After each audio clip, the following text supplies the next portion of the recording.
book gave it away, the blue jersey.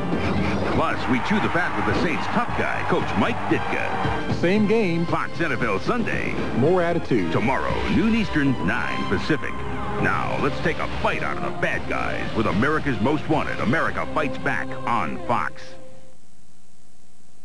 Tonight on America's Most Wanted, America Fights Back. 14 rapes in New York City's most exclusive neighborhood by one man. I had to do whatever I possibly could to save my life. A team of cops is hot on his trail. He's a predator. He's on a hunt, night after night after night. But when the trail goes cold, they turn to our forensic artist for help. The sketch looks exactly like him. Now, the hunter becomes the hunted.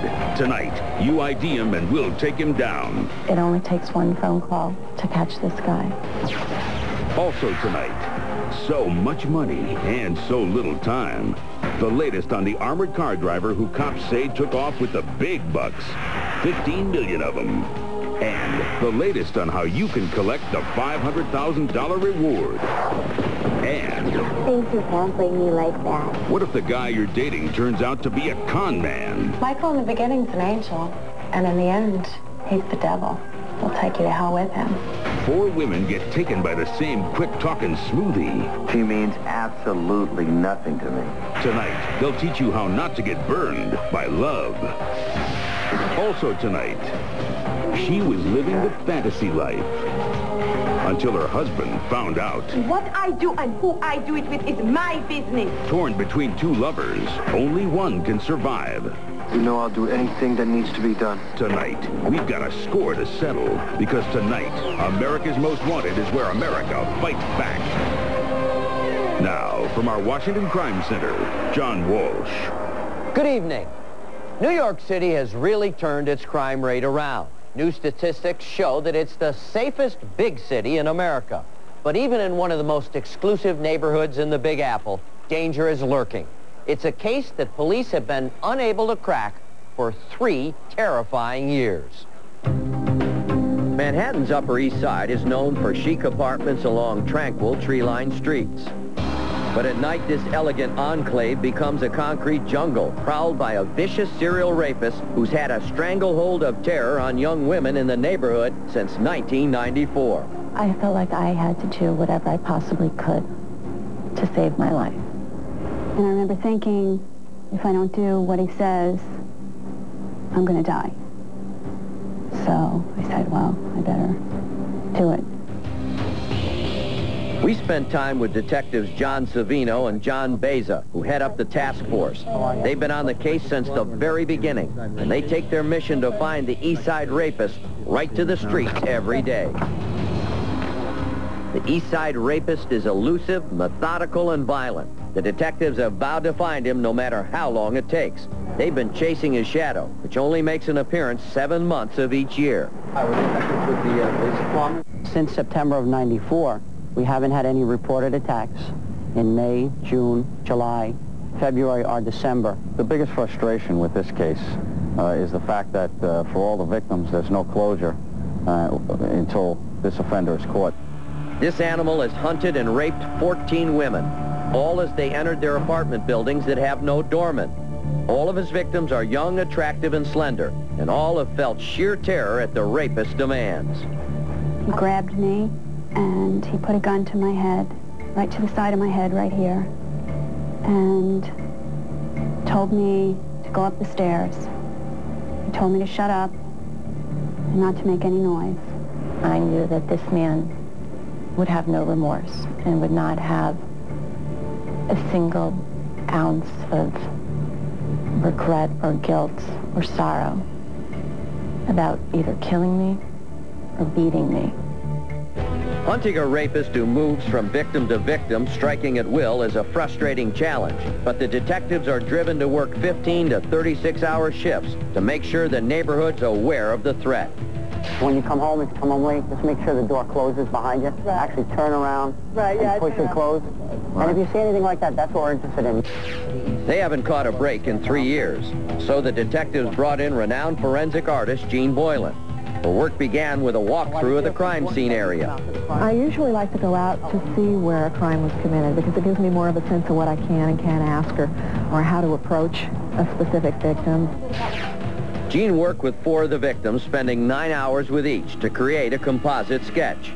And I had a very clear picture of his face in my memory, but she was able to really translate that onto paper.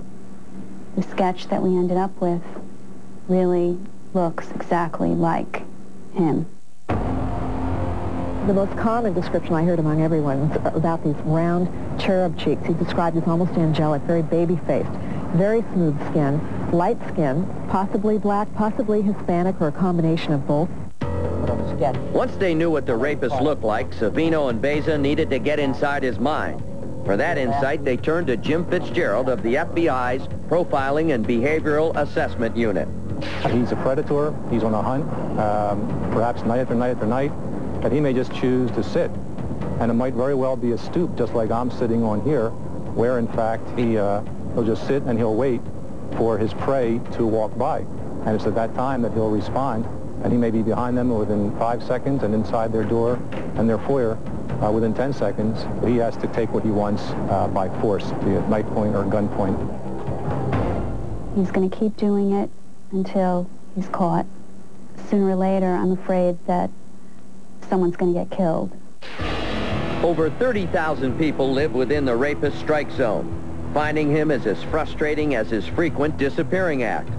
But the disappearances themselves may be the best clues in this case.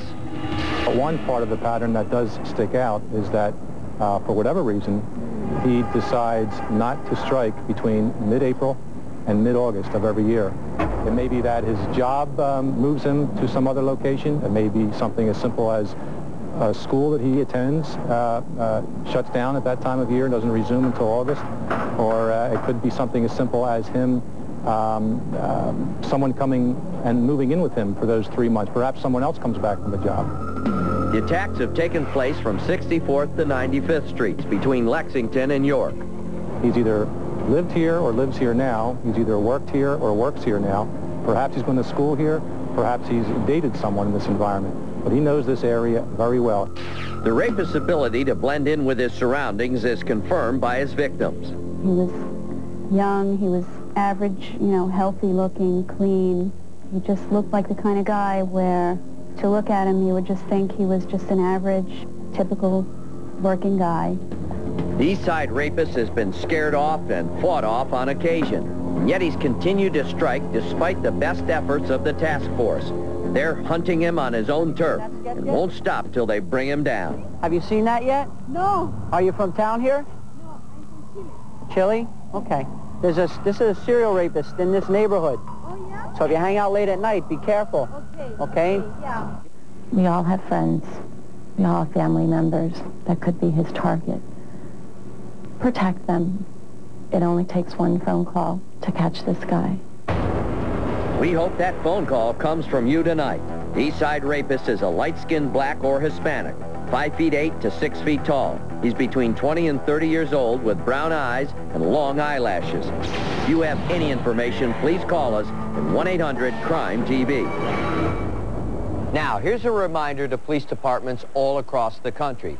This rapist has never struck in New York City in the months of December and February or May, June, or July. So please check your records for attacks during those months in your area, because your call could be the one that cages this monster for good.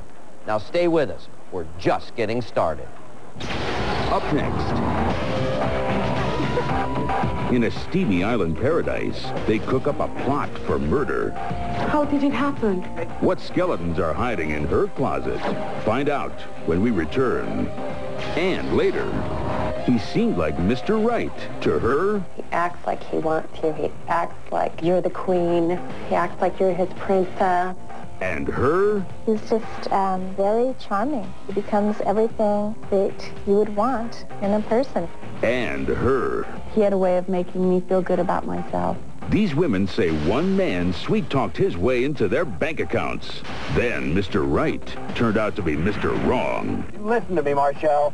I'm going to set my car on fire, and I'm going to drive it through your front door.